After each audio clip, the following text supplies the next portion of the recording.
Salut à tous, aujourd'hui on se retrouve dans une nouvelle vidéo dans laquelle nous verrons comment être intelligent comme elle. Avant de commencer, quoi que ce soit, j'aimerais juste mettre les choses au clair. Il n'y a que très peu de chances d'être intelligent comme elle. Et nous verrons par la suite pourquoi. Tout d'abord, il faut qu'on connaisse un peu plus sur la vie de notre personnage principal. Et ce, dès l'enfance. Elle a principalement grandi dans un orphelinat d'enfants surdoués qui les forme à devenir des individus exceptionnels, nommé Wami's House. Il a été recueilli par Kilish Wami, également plus connu sous le nom de Watari.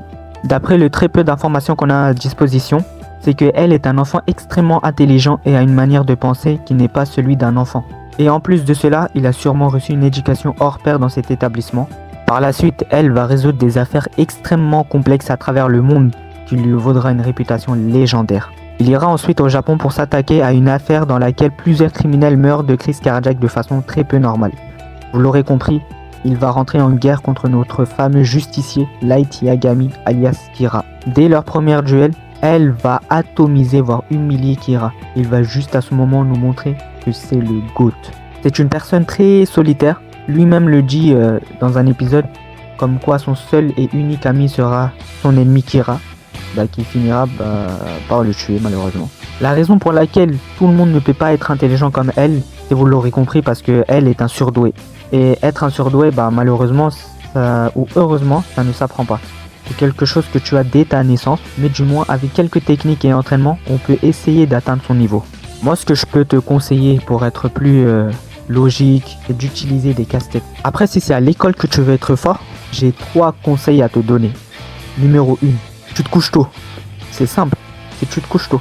C'est pas en te couchant à 1h du matin, qu'en te réveillant à 6h que tu seras en pleine forme. Deuxième conseil, au réveil, tu dois obligatoirement prendre le petit déjeuner. Sinon, ça va pas du tout le faire. Même si tu n'as pas faim, prends-toi par exemple un petit verre de lait et un fruit par exemple. C'est ce qui va être le moteur de ton cerveau le matin. Déjà, juste avec ces 2 conseils, à l'école, tu seras prêt, tu seras là, tu seras présent. Du coup, on vient au 3e point, c'est que tu dois écouter en classe. Écouter en classe, c'est 80% du travail. Quand tu rentres chez toi, tu relis ton cours, tu refais les exercices, c'est 20%. En plus, si tu as écouté, refaire les exos en cours chez toi, ce sera du gâteau.